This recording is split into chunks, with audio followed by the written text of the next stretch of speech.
Attention, Star Cadets! Stand by for action! Captain Paxar says prepare to travel time and soar through space while facing the worst villains of the past and the future. Stand by for Captain Paxar's Star Cadet Hour.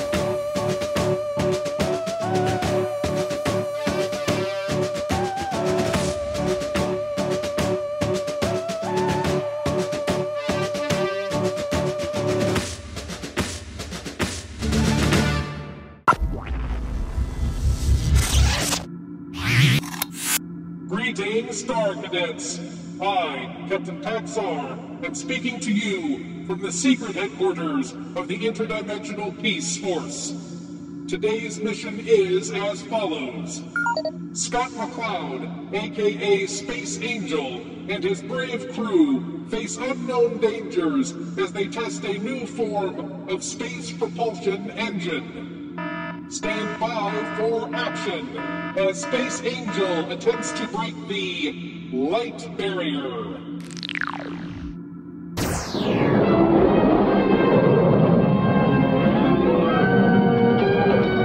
Blast off for another exciting adventure in outer space with Scott McCloud, Space Angel, in the story of The Light Barrier. 25 years ago, a formation of Earth ships, much like this one, applied this same route in space on the first leg of an historic mission, the testing of revolutionary ion power. For causes unknown, the mission ended in failure, resulting in the loss of one of Earth's all-time great astronauts, Major Eddie Colfax. Now, a quarter of a century later, a new mission aims for the old objective, the testing of ion power, a crack at the light barrier. And fate, which handed the reins of the mission to an eager young scientist in the long ago, now picks the same man for the same task, Professor William Mace. Penny for your thoughts, Father. What? Oh, was I that obvious, honey? Mm-hmm. I guess I was just staring at Scott's back sitting there. I was thinking how much he looked like Eddie Colfax.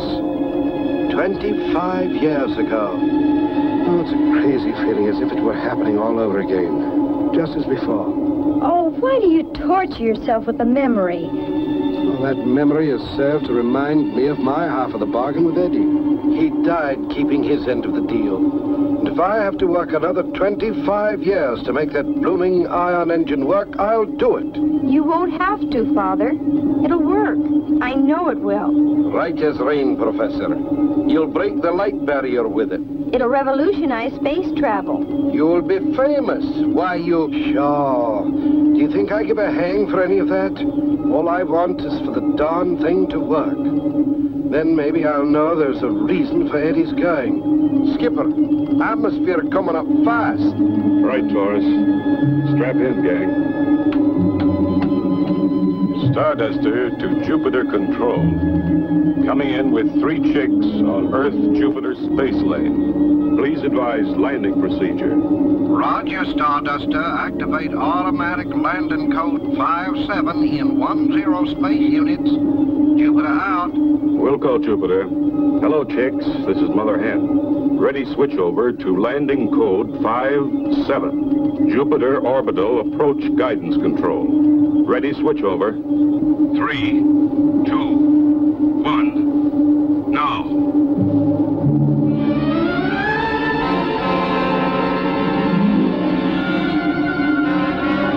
Well, it won't be long now, Professor.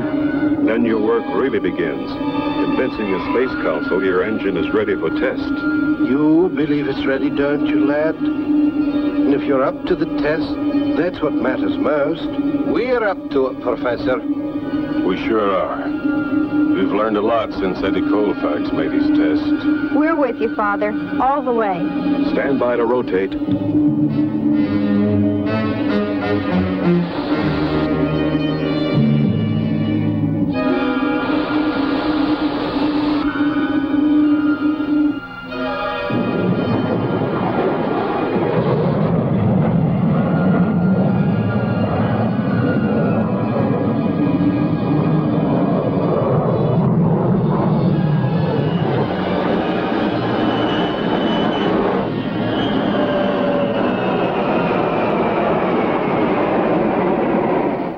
25 years ago, the testing of scientific devices was carried on by planets individually.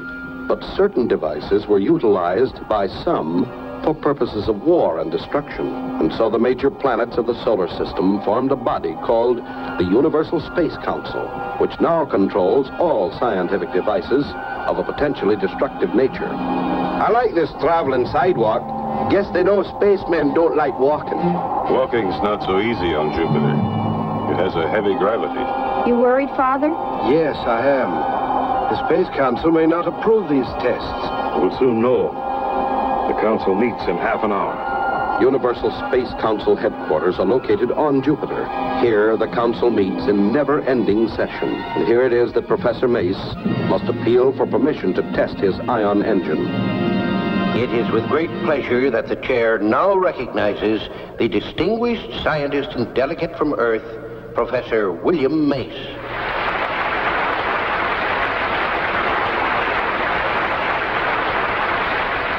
The Saturn delegation is obviously opposed to Professor Mace's test. Scott, what's wrong? Brace yourself, Chris.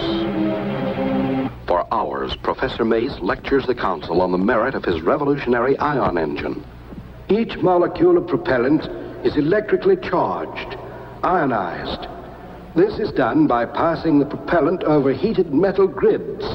Then it's possible to accelerate the charged ions to extremely high velocities through these nozzles by means of the electric field. The performance curves in all ranges of harness tests indicates values of specific impulse exceeding 30,000 seconds.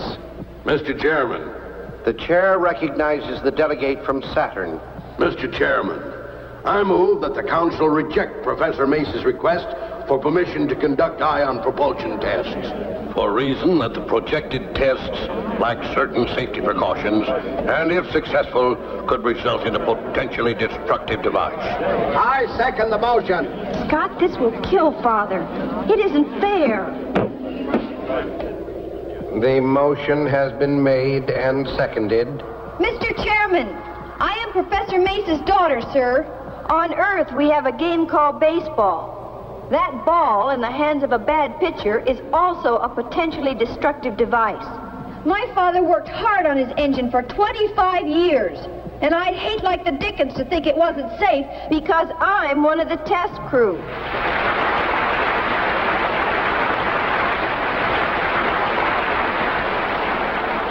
Scott, she was never going on the test. She is now. Well, Chris, I think you turned the trick. That should be Father now. How'd we do, sir? We did it. Here's our authorization to proceed with Project Ion Engine. Oh, wonderful. Great. What did they do? Supreme Council said okay to the whole shooting match. Okayed the test plan, the crew. Even agreed to pick up the tab when Earth gets around to making him a bill. Then we're ready to roll. Only one condition. Council wants us to use complex score for a launching station. That's way out in Pluto's orbit.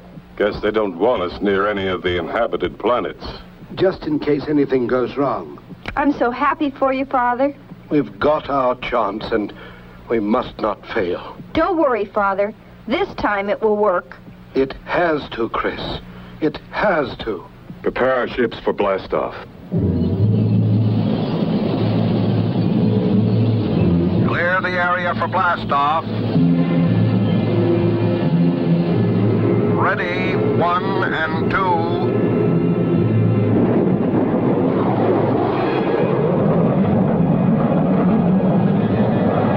Number 3, blast off.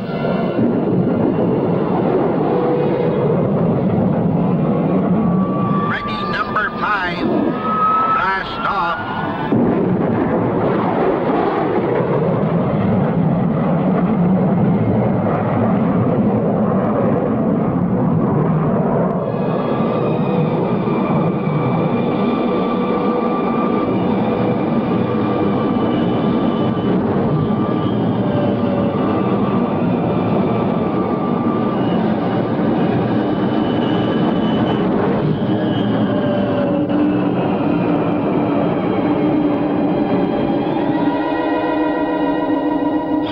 Stardust to Complex Score. We're approaching you on Jupiter Space Lane. Roger, Starduster. We're tracking your group. You're now on target. Roger, Score. Starduster out.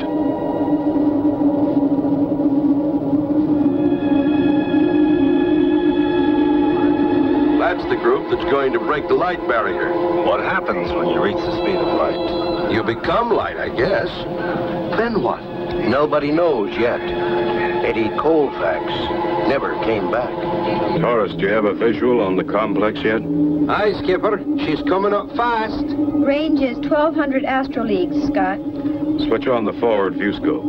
Stardust to Complex Score. We're approaching on Jupiter Space Lane. Roger, Starduster. Been expecting you. Switch to automatic landing control. Channel 2-3. Roger, Control. You get that, Chicks? Roger, Starduster. Switching to remote control channel 2-3. There she is. It won't be long now, Father. There's a lot of work to do yet, honey. Stand by for tube landing. Correct angle of approach up 2 degrees. Very good, Starduster. On target.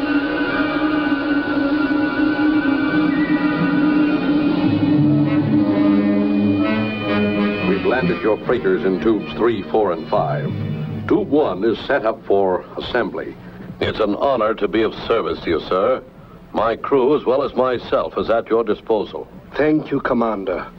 The more help we can get, the sooner we can prove the capability of the ion rocket. As I understand it, Professor, your ion engine will actually produce its own fuel. Aye, and it's capable of exceeding the speed of light. That we are not going to attempt. At least not on this trip. Well, gang, let's get to work. At ease, Star Cadets! Captain Paxar's Star Cadet Hour will be back in a moment!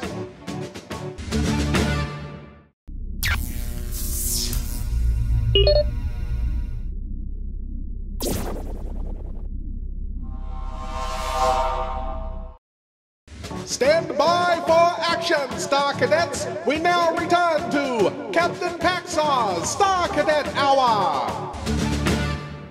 My crew, as well as myself, is at your disposal. Thank you, Commander. The more help we can get, the sooner we can prove the capability of the ion rocket. As I understand it, Professor, your ion engine will actually produce its own fuel. Aye, and it's capable of exceeding the speed of light. That we are not going to attempt. At least not on this trip. Well, gang, let's get to work. And so the work begins. The component parts that were brought in the freighters start coming together in the assembly tube, and the great ship begins to take shape. Professor Mace and Scott check each step of assembly. Every part, every circuit is gone over again and again. Knowing the importance of this test, the highly skilled technicians work tirelessly, relentlessly performing the jobs in which they have been trained and rehearsed for so many months.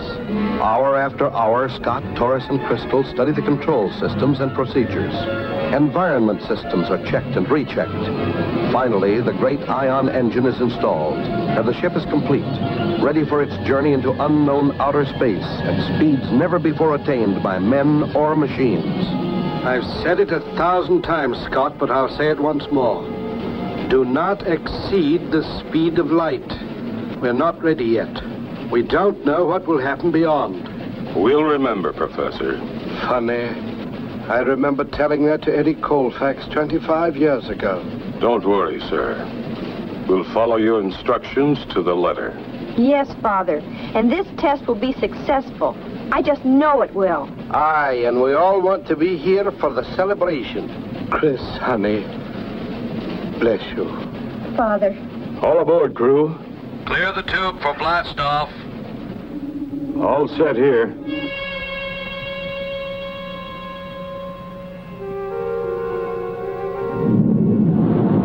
Reactors go. Umbilical go. Cabin pressure, go. Tube doors open. Ready and counting. 10, 9, 8, 7, 6. Trajectory angle, go. 5, 4, 3, 2, 1, 0.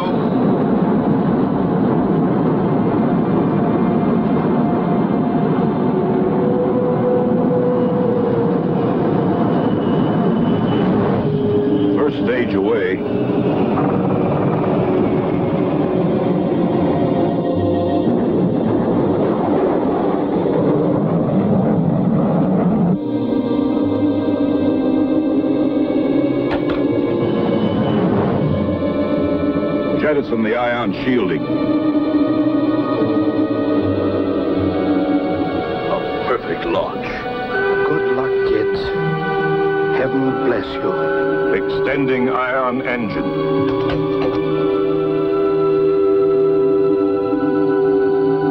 Engine temperature and speed reading. Speed, 0.3 and rising. Engine temperature, 2700 and rising. More power, Taurus. Speed, 0.5 and rising. What do you read, Taurus? Ion generator is operative. You have power. Acceleration is steady. Okay. Cutting in ion power. Hang on.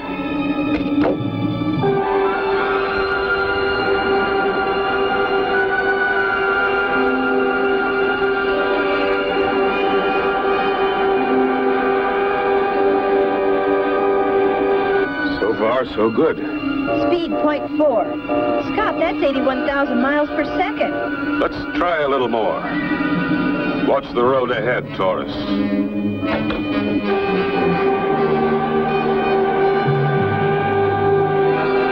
Speed, 0.5. 5 and rising fast.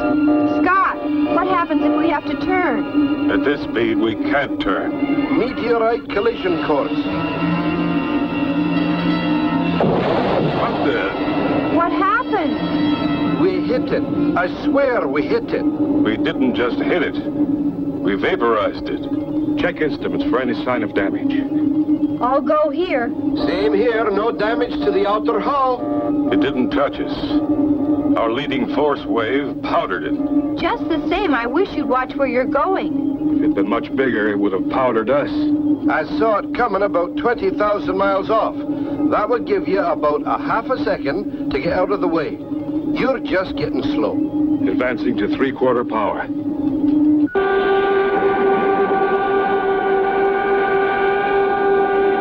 Advancing to full. Speed, 0.8 and increasing. They're fading out. They're traveling almost as fast as our radar signal. They're approaching the speed of light. Back off, Scott. Back off!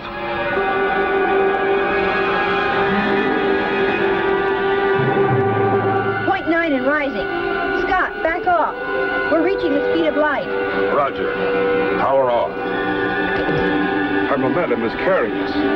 Hold on. No telling.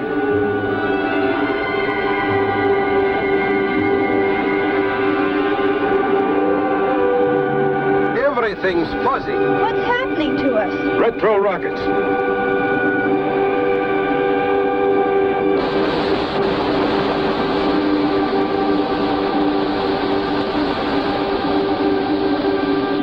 Oh, what an experience. We actually reached the speed of light. That's what I'd call a successful test. Professor Mace will be mighty proud. I can't wait to see Dad's face. We'll slow to 10,000 MPS before turning. Scott, hold your course. I've got a fix on something. I think it's a spacecraft. I'll retract the crab net. Reverse your G-seats. We'll be braking fast.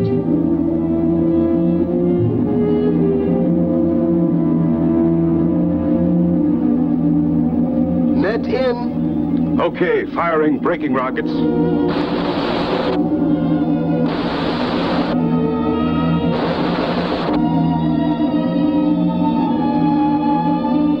Scott, it is another ship. There's never been a ship out this far before, from our galaxy. Except one. Eddie Colfax made the first test run in this area. Firing retro rockets.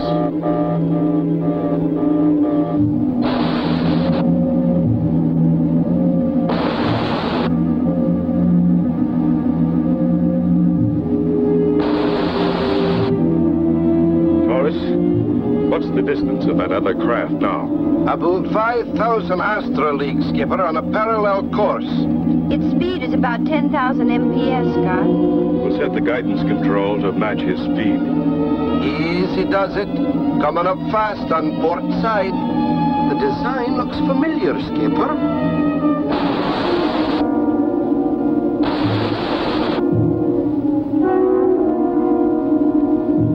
right, Taurus. But it's an old-timer. I'd better go check it out. There's no design allowance for propellant. Only ion rockets don't need propellant, and ours is the first. Except for... Just stand by. This shouldn't take long. If you run into any trouble, Skipper, let us know. Don't worry, Taurus. I'll keep in touch.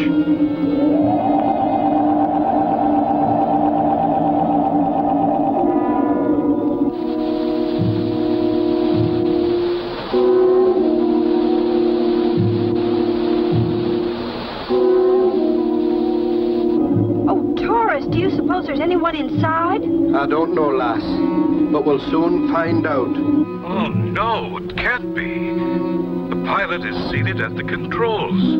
There's no pressure inside, but he's wearing a space helmet. Is he alive? I'm going in and see. Oh, this is awful.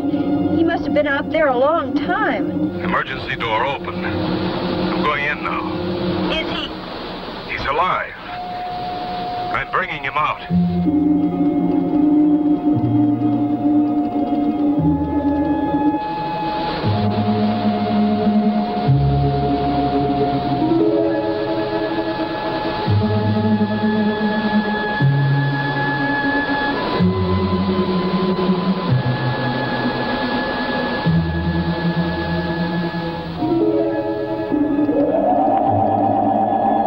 Taurus, give me a hand. Chris, break out the oxygen. He's in a coma.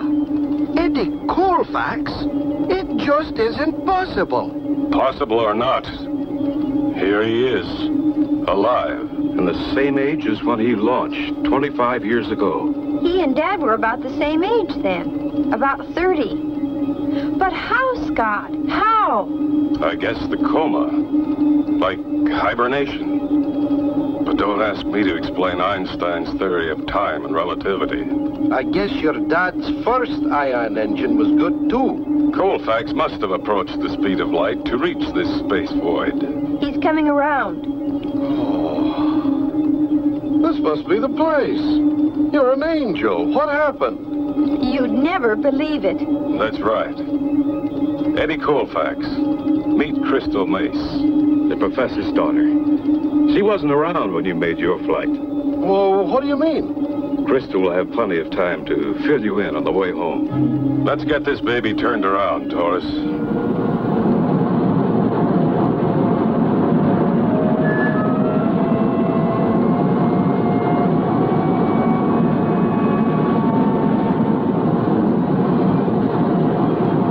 Professor, we've got them. They're coming back. Thank heavens they're safe. Let's get down to the tube and meet them.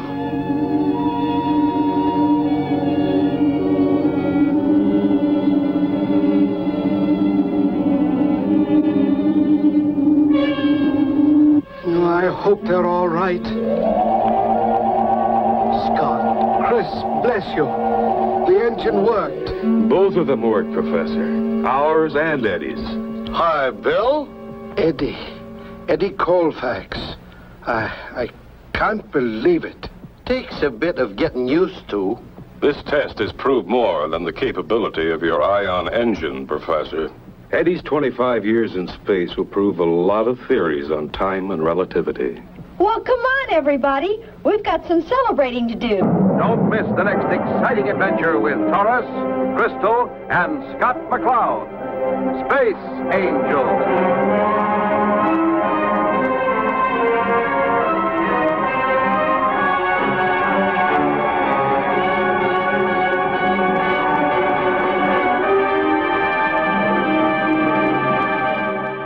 Well done, Star Cadets! The first phase of our mission was a rousing success! Captain Paxar's Star Cadet Hour will be back in a moment!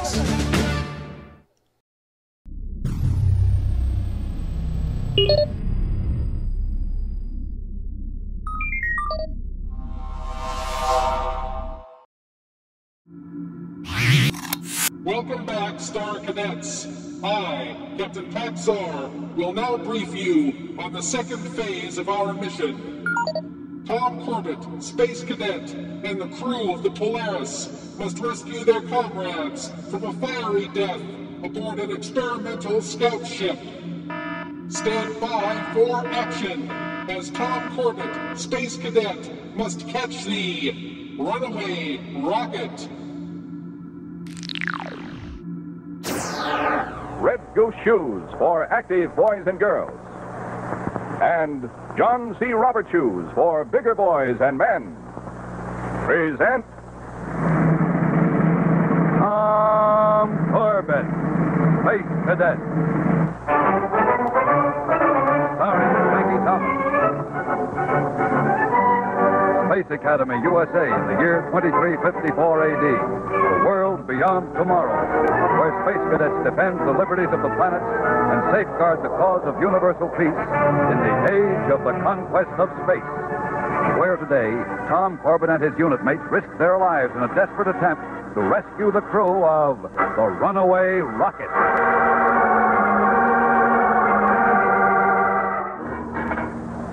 Boy, sure is a compact little job, isn't it, Tom? Yeah, not a square inch of wasted space. Boy, this wagon is really going to travel. Hey, here's the astrogation and radar station. I wonder why they put it down the control deck. Trying to save weight in space topside, I guess. Didn't you notice that this ship is much smaller than the standard Rocket Scout? Yeah, that's right.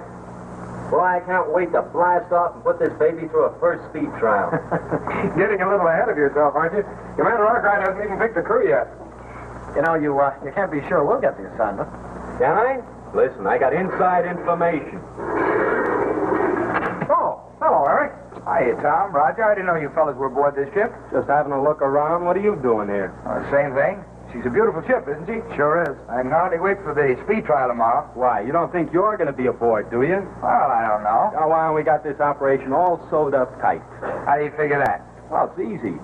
The Polaris unit is the best unit in the Academy. What other crew would get the job? Take it easy, Roger. Yeah, you're really sticking your neck out. Am I? Well, I'll make you a bet, Eric. My next 10 hours of scrub detail against yours, the Polaris crew takes this ship out on a speed trial tomorrow. You're awfully sure of yourself. Exactly 10 hours, sure.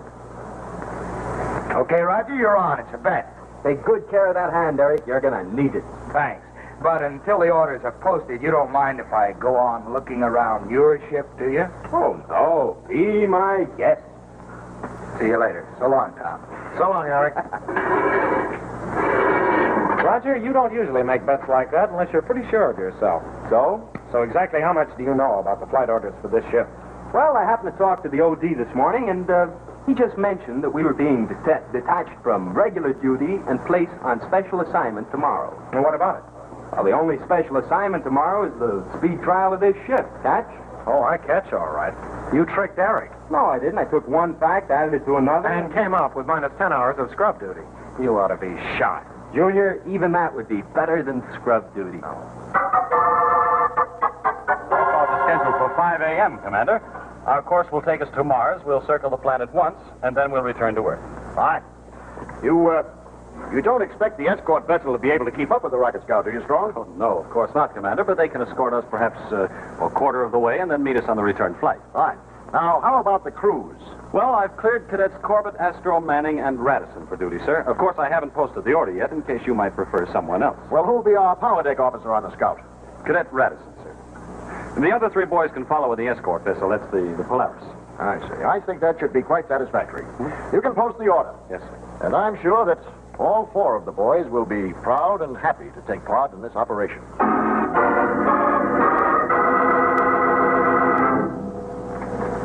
Hi, gang. You know, this new Rocket Scout we're about to speed test is really something. It's perfectly designed for the job. You all know how important that is. And that's why these new Red Goose shoes called Emery are so great. They're perfectly designed for those warm summer days ahead. They're a brown U-tipped Oxford with a brown tweed nylon mesh that gives you plenty of cool comfort and yet doesn't soil or show dirt like most light-colored meshes. And the Emery has a narrow, snug-fitting heel and also that sturdy, long-wearing Interflex sole. As a matter of fact, these smart-looking shoes are the last word for summer comfort. And they look just like your older brother's sports shoes. Everyone's wearing them, fellas. So how about you?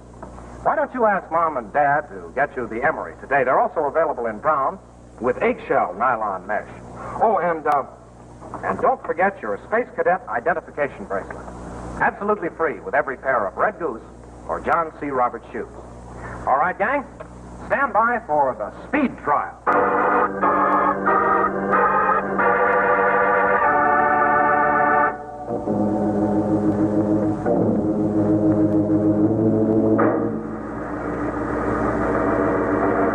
Hey, Eric, going somewhere?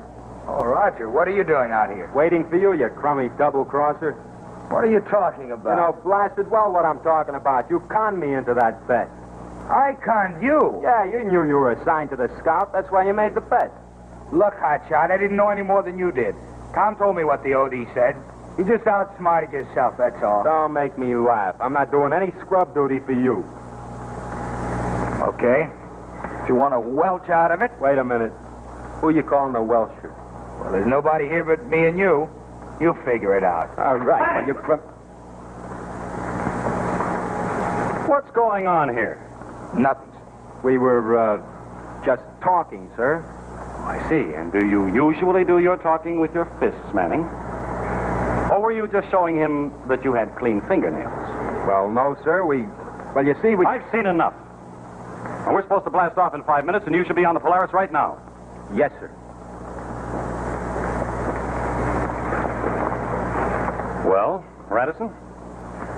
It was nothing, sir. Just a slight difference of opinion. Mm-hmm. And I trust this difference of opinion won't interfere with the speed trials. Now, you get aboard the Polaris. Commander Arkwright's waiting for us. Aye, aye.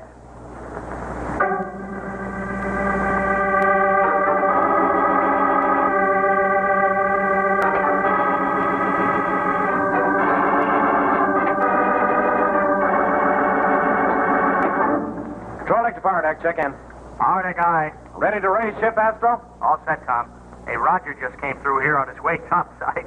He's mad enough to chew nails. I'll bet. Those 10 hours of extra scrub duty wouldn't improve anybody's disposition. Oh, here he comes now.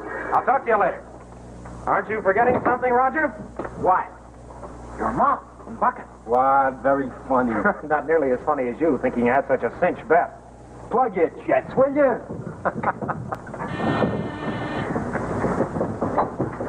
Rocket Cruiser Polaris, Cadet Corbett here. This is Captain Strong aboard the Scout. Are you ready to raise ship? Yes, sir. Fine. We'll blast off in 30 seconds. You'll follow at a 1-minute interval. We'll maintain contact in space on this frequency. Right, sir. That's all. And transmission. Spaceman's luck, sir. And transmission. All stations, prepare for standard blast-off procedure.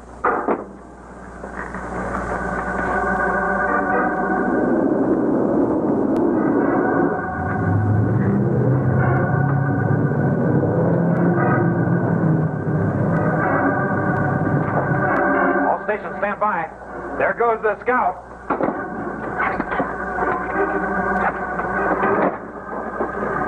Energize cooling pumps. Cooling pumps, aye. Feed reactant. Reactant feeding at D9 rate. Cut in takeoff gyros. Gyros in. Blast off. -5, 4, 3, 2, 1, 0!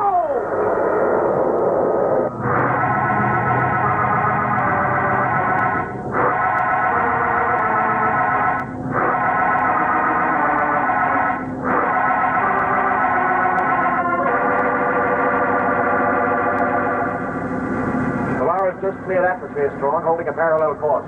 Fine, thank you, Commander. We can begin the speed trials now. How long do you expect the Polaris to be able to keep up with us? Well, I don't know, Commander. But you can bet those boys will do their best to match us. I trust they won't overdo it. I'll see that they don't, sir. Control deck to power deck, check in.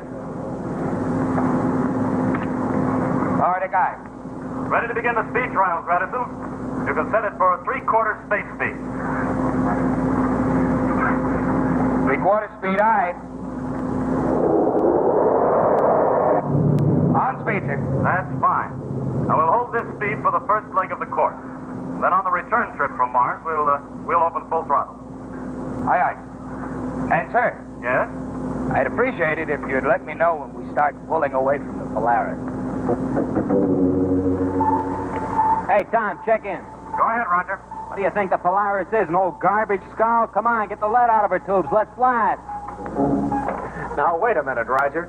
You know, we're not in a race with that rocket scout. No, but we're supposed to keep up with her as long as we can. She's pulling away.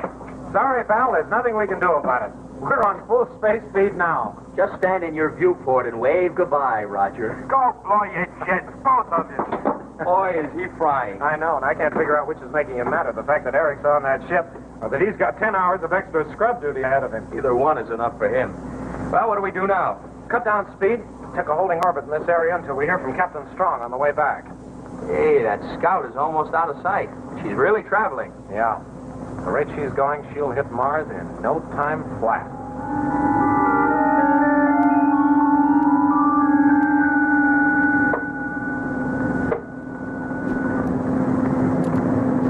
We're almost at the end of our orbit around Mars, Strong. We'll be on course back to Earth in 30 seconds. That's fine, Commander. That's when we'll really open her up. We'll find out how much speed this ship has. Control deck to power deck. Check in, please. Power deck aye. Radisson, we're almost ready to wind her up. How are things going down there? Smooth as silk, sir. All set to red. On course, Strong. All right, Radisson. Full space speed. Full speed aye. On speed, sir. All right, now that's fine. Now just hold it there. Stay on your toes. If there's any sign of trouble, any hint that anything might go wrong, you cut her back now. Don't worry, sir. There won't be any such thing as that. Great galaxy. Hello, Captain Strong. What's the matter, Radisson? Something's wrong with the main control panel, sir. A short circuit, I think. Well, then cut down all rockets. We'll travel at 1/4 speed until you find the trouble.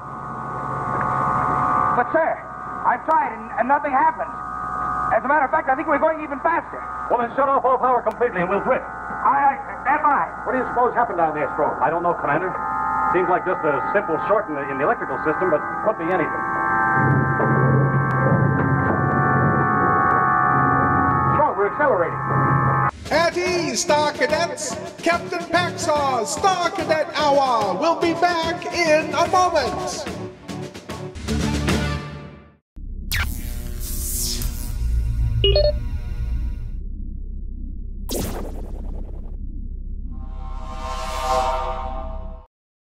Stand by for action, Star Cadets! We now return to Captain Paxar's Star Cadet Hour! We're accelerating. Power deck, check in. Aye. What's the matter with you, Radisson? I told you to shut off all power. I did, sir. Every switch is closed. You better get down there, Strong. I'll take over here. Yes. Oh, Commander Arkwright, may I suggest that you scan the area, see if there are any ships near us, just in case? Right. That's just what I intended to do, Strong. When this trip is over, we're free men. The whole summer off. Planned your vacation yet, Astro? What's the plan? I'm going home to Venus and sit. Just sit and do nothing. When did you ever do anything else? Well, if it isn't the scrub duty kid himself. We don't have to ask him what he's going to do on his vacation. Cheer up, Roger. We'll be with you in spirit, working right alongside of you with every stroke of your mop and broom. Okay. You've been playing that record long enough. Knock it off, will you? How long do we have to hang around here anyway? You know as well as I do, Roger. Until the rocket scout's on the return leg of the speed trial. Haven't you heard from the scout? Nah, not a peep. You better stand by topside. Because if they come back at the same rate of speed they went out, we'll be hearing from them pretty soon now. All right, sir. Try it now. This may do it. Keep your fingers crossed, Radisson.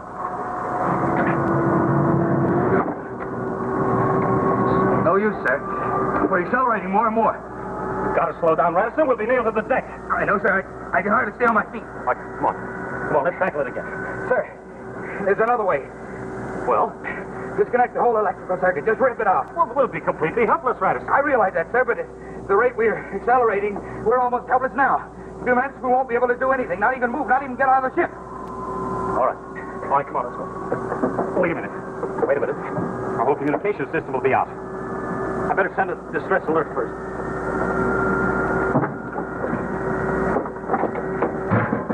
Power deck to control deck. Check in. Captain Strong to Commander Arkwright. Come in, please. Come in. Acknowledge. Acknowledge, please, sir. Captain Strong to Commander Arkwright. Come in, please. Come in, sir. Acknowledge. Acknowledge.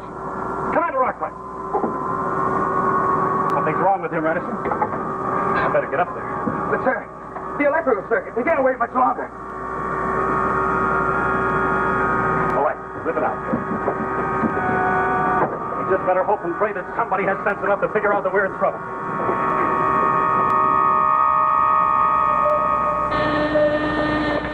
Right out, Bridge Eye. Roger. Have you spotted that scout yet? Yeah, I picked her up on a long-range scanner about a minute ago. Good.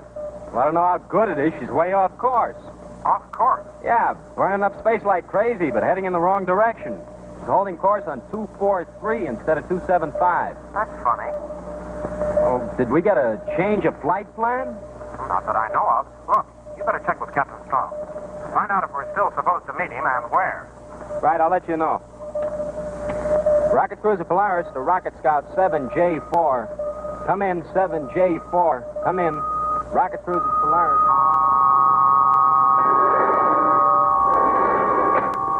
Commander. Strong. Commander Arkwright. Strong, I can't move. That acceleration's been pinning me down. Come on, sir. Let me help you. Hey, go. All right. Thanks, Strong. I just couldn't raise myself. I'm afraid I can't get out of this chair. Doesn't make any difference, sir. There's nothing we can do anyway. We just disconnected the electrical system to shut off all power, and at least, well, that way we won't accelerate anymore. Strong. Then we're in free fall. We'll go moving on at this speed forever. Now, according to Roger, the Rocket Scout left the Mars orbit on this heading, 243. The original flight plan called for a heading of 275. Where are we now, Tom? Right here on the original course. That's funny. The Scout won't come anywhere near Earth on that new heading. Wonder why Captain Strong changed his flight plan. Yes, and what are we supposed to do about it? Oh, that's Roger. He must have spoken to the skipper by now. Controller, go ahead, Roger. Hey, listen, Junior, that Scout's in trouble. Trouble? How? I don't know. I can't raise her on the audioceiver. Well, that doesn't mean anything. Well, let me finish. She was under full power a couple of minutes ago, accelerating like crazy, and then all of a sudden the power was cut off. The exhaust flare died out, and now she's in free fall.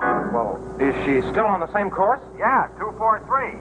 But, Tom, I think she's out of control, running away. Tom, I just projected that heading. It'll take the Scout right into the sun. Tell me, Jupiter. Roger, can you plot a course to intercept the Scout? I'm ahead of you, pal. I already have. Good boy. Shoot it down to me. Wait a minute. Means we'll be sticking our necks out. How? We'll be cutting awfully close to the sun ourselves. One mistake, and we're French fried cadets. Well, Astro? It'll be awfully uncomfortable for those guys on the Scout if we don't go after them. Yeah. Get down below and start to sweat out those neutrons. Hello, Roger. Feed me that heading. I always did want a good sunburn. The important thing now is to push that Scout off course. Steer it away from the sun. We can find out what's wrong with it afterwards. Maybe, but at the speeds we're traveling, we're liable to wreck both ships. I know, Astro, but there's no other way. Unless we push that Scout away from the sun, it'll become a flying oven.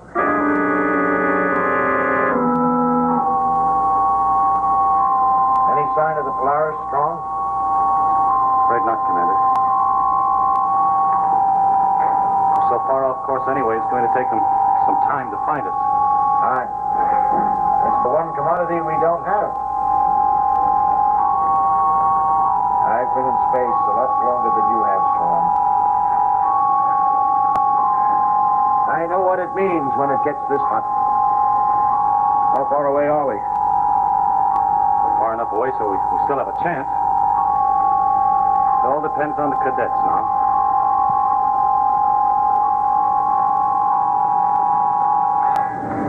I can't take much more of this, Tom. Well, you've got to, Astro. A couple of more minutes and we'll... Control the guy. Cut down speed, Junior. We're coming up to the Scout. Right. 1/4 space speed, Astro. 1/4, aye. Correct heading to come alongside. 20 degrees left. 2-second burst on starboard steering rockets, Astro. Right. All right, hold her there. We'll be alongside the Scout in 30 seconds. Can't be too soon to suit me. You stand by, Astro. As soon as we get alongside, I'm going to need plenty of power. Yeah, and I'm going to need plenty of nerve.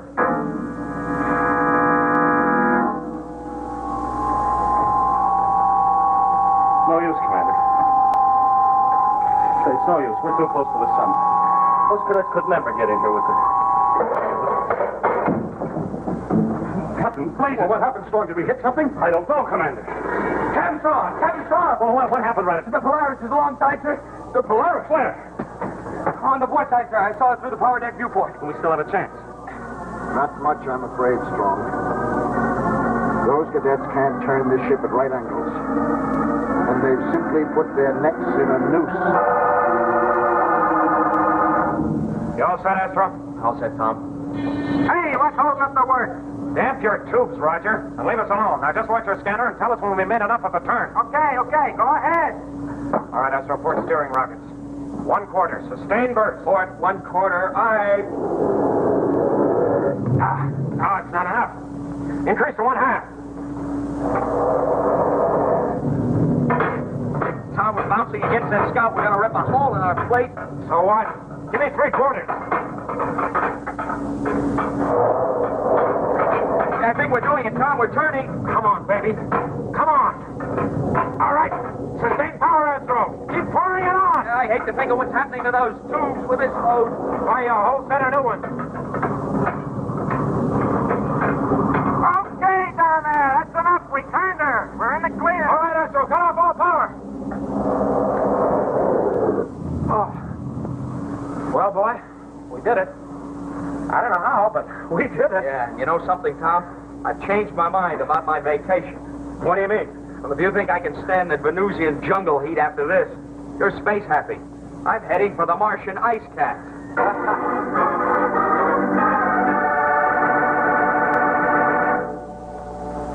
Well, gang, we'll rejoin Tom and the cadets at Space Academy in just a moment. But right now, let me say on behalf of all Red Goose shoe dealers all over the country that we hope that you've enjoyed our participation and presentation of the thrilling adventures of Tom Corbett and the Space Cadets as much as we've enjoyed bringing them to you. And it's your loyalty to Red Goose shoes for active boys and girls and John C. Roberts shoes for bigger boys and men that have made this program possible. And now, this is Patty McCormick, Eddie Bryant, and Uncle Joe King saying so long and wishing you a very, very pleasant summer.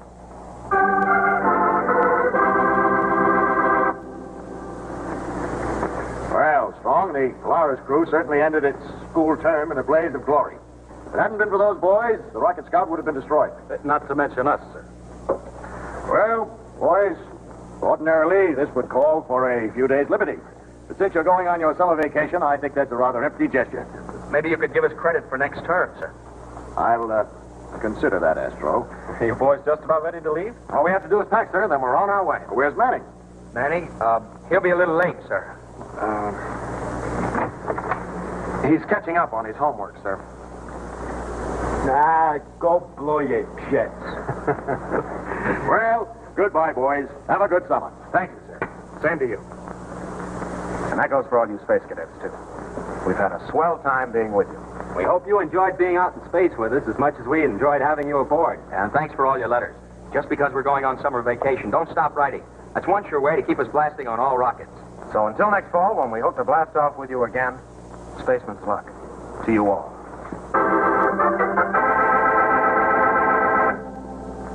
Watch for the new interplanetary adventures of Tom Corbett, Space Cadet, next fall.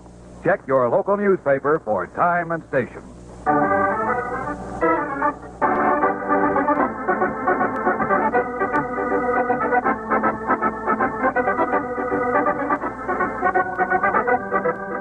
Great job, Star Cadets! The captain will debrief you in a moment when Captain Paxaw's Star Cadet Hour returns.